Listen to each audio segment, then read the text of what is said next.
বিশ্বগুরু মহাগুরুরা দিনে 5-6 বার পোশাক পরিবর্তন করেন, আর তাদের রেলমন্ত্রীরা বারবার কথার খেলাপ করেন, ডেডলাইন টাইমলাইন প্রতিশ্রুতি চেঞ্জ করেন। এটা কি ভালো? ছি ছি। মোদ্দা কথা, রেলের রেভিনিউ বাড়াতে হবে।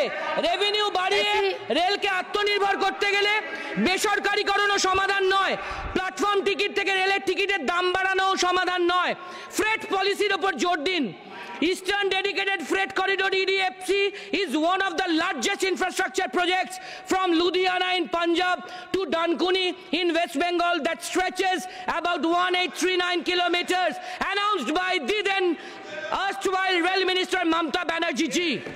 পাঞ্জাব থেকে শুরু করে প্রথম দুটি সেগমেন্টের কাজ সম্পূর্ণ হলেও আজ 12 বছর ধরে শেষ ও তৃতীয় সেগমেন্টের কাজ বন্ধ আছে, যা কিনা বিহারের সোননগর থেকে বাংলার ডানকুনি পর্যন্ত। যদিও এক্ষেত্রে জমির কোনো সমস্যা নেই। নীরজ, ধীরজ রাখ ইয়ার, নীরজ। রেলের কাছে জমির কোনো সমস্যা নেই, রেলের কাছে জমি আছে। এটি ফেলে না রেখে সম্পূর্ণ করলে দেশের মানুষের উপকার হতো, রেলের উপকার হতো, রেভিনিউ বাড়তো, কিন্তু করছেন না। বেসরকারীকরণের চক্করে হকার উচ্ছেদ করছেন। এর মাধ্যমে lakh lakh self employed unorganised worker ওই হকার বন্ধুদের বেরোজগার করছেন। শুধু তাই নয়, সব স্টেশনে যেরকম বড় বড় কর্পোরেট স্টাইলে কায়দার দামি দোকান বসাচ্ছেন, তাতে কি আপনার রেভিনিউ বাড়বে? কোটি কোটি রেল যাত্রীর মধ্যে 80-90 ভাগই তো গরিব মধ্যবিত্ত সাধারণ মানুষ। তারা এত দামি জিনিস কিনতে পারে নাকি রোজ রোজ? রেলের ঠিকা কর্মীদের ক্ষেত্রে জেম পোর্টালের বাহানায় 25-30 বছরের চাকরি থেকে বসিয়ে দিচ্ছেন বেআইনিভাবে।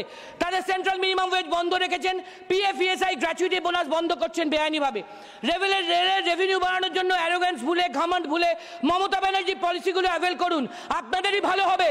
রেলের অব্যবহৃত জমি, এয়ার স্পেসকে কমার্শিয়ালি ব্যবহার করা, যাতে অ্যাসেটকে দিয়ে লায়াবিলিটি ওভারকাম করা যায়।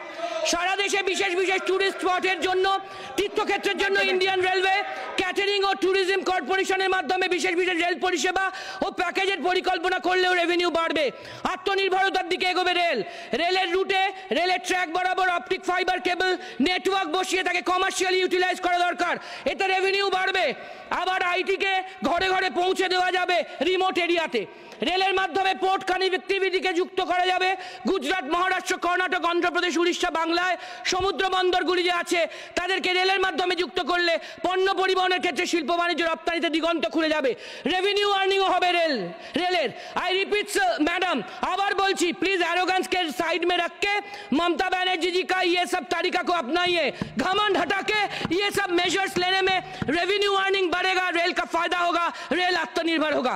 प्लीज সম্মানীয় রেলমন্ত্রী মহাশয়, আপনার অ্যারোগেন্সকে কমান, ভুল হলে স্বীকার করুন। অহংকারী স্টাইলে ডেডলাইনের ঘোষণা করছেন, বাস্তবে করতে পারছেন না। এমন প্রচার আর আইওয়াস আর জুমলায় না থেকে কাজে করে দেখান, তারপর কথা বলুন। সদ্য প্রয়াত গণকবি ম্যাডাম, এক মিনিট ম্যাডাম প্লিজ। গণকবি প্রতুল মুখোপাধ্যায়ের কবিতার একটি লাইন বলতে চাই, আমাদের দেশে হবে সেই ছেলে কবে, কোথায় না বড় হয়ে কাজে বড় হবে।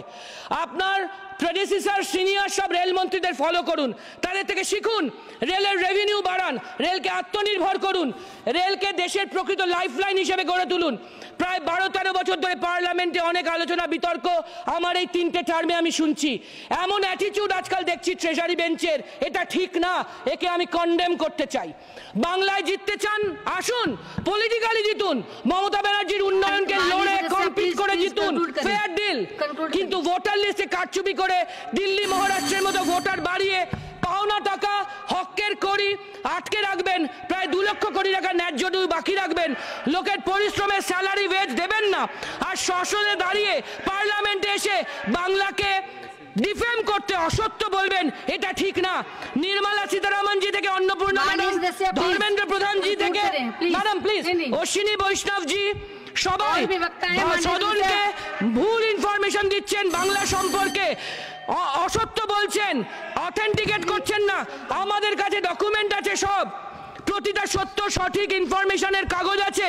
সবচেয়ে বড় কথা, সব বিভাগে বাংলা ইউনিয়ন গভর্নমেন্টের থেকে ফার্স্ট প্রাইজ পায় কি করে ম্যাডাম?